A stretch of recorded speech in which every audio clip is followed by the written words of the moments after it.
TTD కీలక నిర్ణయం తీసుకుంది. దర్శన టికెట్, ఆధార్ కార్డ్ ఉన్నవారికే శ్రీవారు లడ్డూలు ఇచ్చేందుకు నిర్ణయం తీసుకుంది. ఇక తిరుమలలో అమల్లోకి ఈ కొత్త విధానం రాబోతోంది. శ్రీవారి లడ్డూ ప్రసాదాలను బ్లాక్ మార్కెట్ చేసే దళారులను నియంత్రించేందుకే టీటీడీ ఈ చర్యలకు పాల్పడినట్టు తెలుస్తోంది. సో చాలా కండిషన్డ్గా లడ్డూలకు సంబంధించి ప్రసాదాలని భక్తులకు అందించబోతున్నారు. ప్రతి ఒక్కరికి కూడా ఆధార్ కార్డ్ తప్పనిసరి. దీంతో పాటుగా దర్శనం టికెట్ రెండు ఉంటేనే లడ్డూ ప్రసాదాలను అందించబోతున్నారు. దీంట్లో కూడా కొన్ని కండిషన్స్ ఉన్నాయి. ఇకపై శ్రీవారి భక్తులకి దర్శన టికెట్ పై ఒక ఉచిత లడ్డు మాత్రమే లభించబోతోంది. ఇక ఆధార్ కార్డు చూపించి 2 లడ్డూలను తీసుకోవచ్చు. 100 రూపాయలు చెల్లించి కొనుగోలు చేయొచ్చన్నారు అధికారులు. ఇక టోకెన్ ఉన్నవారికి మాత్రమే ఇక్కడ లడ్డు లభిస్తోంది. ఇక రద్దీకి అనుగుణంగా అదనపు లడ్డూలను కూడా ఏర్పాటు చేస్తామంటున్నారు అధికారులు. ఇక 4 నుంచి 6 వరకు కొనుక్కునే వెసులుబాటు కూడా ఉన్నట్టుగా తెలుస్తోంది. ఆధార్ కార్డు నెంబర్ను ఆన్లైన్లో నమోదు చేసిన తర్వాతే లడ్డూ ప్రసాదం ఇస్తారు. ఇక అదనపు లడ్డూల కొనుగోలుకు వారికి అవకాశం ఉండదంటుంది టీడీపీ యాజమాన్యం. సో చాలా కండిషన్ కనబడుతోంది. టీడీపీ లడ్డూ ప్రసాదాలకు సంబంధించి కూడా టీటీడీకి సంబంధించిన లడ్డూ ప్రసాదాలకు సంబంధించిన అంశాలను కూడా పెద్ద ఎత్తున కొంతమంది దళారులు కూడా బయటకు తీసుకువచ్చి వాటిని విక్రయించేవారు. భక్తులకి అక్రమంగా కూడా వీటిని ఎక్కువ డబ్బులు తీసుకొని కూడా విక్రయించేవారు. వీటన్నిటికీ చెక్ పెట్టేందుకే ఈ కండిషన్ తీసుకొచ్చింది టీటీడీ. ఈ నేపథ్యంలోనే తిరుమల తిరుపతి దేవస్థానానికి సంబంధించి యాజమాన్యం కొన్ని కండిషన్స్ పెడుతూ దర్శన టికెట్తో పాటుగా అటు ఆధార్ కార్డ్ ఉంటేనే లడ్డూ ప్రసాదం, లేదంటే ఇక నో ఛాన్స్. దాంట్లో కూడా కొన్ని వెసులుబాట్లు కనిపించి ఆన్లైన్లో చేస్తే కనుక 4 నుంచి 6 లడ్డూ ప్రసాదాలు మాత్రమే మీకు ఇవ్వడం జరుగుతున్నట్టు కూడా చాలా కండిషన్స్ పెడుతూ యాజమాన్యం నిర్ణయం తీసుకుంది. ఒకసారి టీటీడీ ఆలయం ఈవో అధికారి మాట్లాడారు. ఏం మాట్లాడారో చూద్దాం. మీ అందరు రకరకాలుగా ఊహాగానాలు చేస్తున్నారు.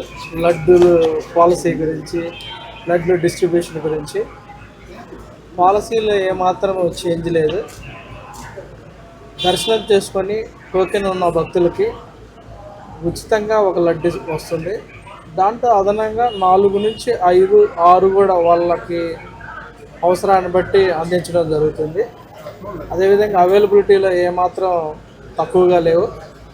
సో అయితే లడ్లకు సంబంధించి మేము చేసిన కొద్ది పరిశోధనలో కానీ మా దృష్టికి వచ్చిన విషయాలన్నింటినీ కూడా పరిగణలో తీసుకొని ఒక చిన్న మార్పు చేయడం జరిగింది. దాని ప్రకారం చాలామంది దర్శనం లేకుండా కేవలం లడ్లు మాత్రమే కొనుక్కొని మధ్యవర్తులుగా, దళారులుగా మార్కెట్లో సేల్ చేయడం జరుగుతుంది. దానివల్ల బ్లాక్ మార్కెట్ డెవలప్ అయ్యడం ఈ మధ్యకాలంలో జరిగింది. మేము ఈరోజు విజిట్ చేసినప్పుడే మేము మెట్లెక్కుతుంటేనే ఒక వ్యక్తి 3 బ్యాగుల్లో తీసుకెళ్తాడు. అసలుకే వడలు చాలా తక్కువగా ఉంటే దర్శనం చేసుకున్నాడంటే దర్శనం చేసుకోలేదు ఆమె. సో ఇవన్నిటిని మేము ఆల్రెడీ ఈరోజు చూడంగా మాకు ఆ దృష్టికి వచ్చింది. ఆల్రెడీ మా దృష్టికి చాలాసార్లు ఇది వచ్చింది. వచ్చిన తర్వాత అన్ని విషయాలను పరిగణలో తీసుకొని దర్శనం లేని వాళ్ళకి దర్శనం చేసుకోకుండా కేవలం లడ్లు మాత్రమే కొనుక్కొని మార్కెట్లో విక్రయించే వాళ్ళకి మాత్రం ఆధార్ తీసుకొని 2 లడ్లు మాత్రం విక్రయించడం జరుగుతుంది. దీంట్లో సామాన్య భక్తులకి వాళ్ళ యొక్క బెనిఫిట్ కోసమే ఈ చర్యలు తీసుకోవడం జరిగింది. దీనివల్ల సామాన్య భక్తులు దర్శనం చేసుకున్న వాళ్ళకి లడ్లు ఎక్కువ ఇవ్వటం ఏర్పాటు చేయడం జరుగుతుంది. సో బ్లాక్ మార్కెట్ను అరికట్టడం ఇది ఒక ఉద్దేశం. కేవలం లడ్లు కొనుక్కొని లడ్డు కోసమే వచ్చి లడ్లు మాత్రమే తీసుకెళ్లే వాళ్ళకి మాత్రము ఇది ఒక స్టింజెంట్ మెజర్ అని చెప్పొచ్చు. పాలసీలు ఎక్కడ ఏం చేంజ్ చేయాలి, పాలసీ అలానే ఉంది. కేవలం దర్శనం లేని వాళ్ళు మాత్రమే ఒక ఆధార్ను తీసుకొని 2 లడ్లు ఇవ్వడం జరుగుతుంది. ఇది ఒక్కటే చేంజ్. దర్శనం లేకుండా వచ్చే వ్యక్తి మాకు తెలిసిపోద్ది కదా, టికెట్ లేకుండా వస్తున్నాడు, అతనికి ఆధార్ చూపించమని అంటున్నాం. మేము ఆధార్ ఎంట్రీ చేసుకొని రేట్ ఇస్తున్నాం. ఏం లేదు, ఆ రేషన్ ఏం లేదు. మీరు ఓవరాల్గా దాంట్లో రేషన్ ఏం లేదు. దర్శనం లేకుండా కేవలం లడ్డు కొనుక్కోవాలి వచ్చే వారికి మాత్రమే ఇది ఖచ్చితంగా వాళ్ళ క్రెడెన్షియల్స్ రికార్డ్ చేస్తున్నాము.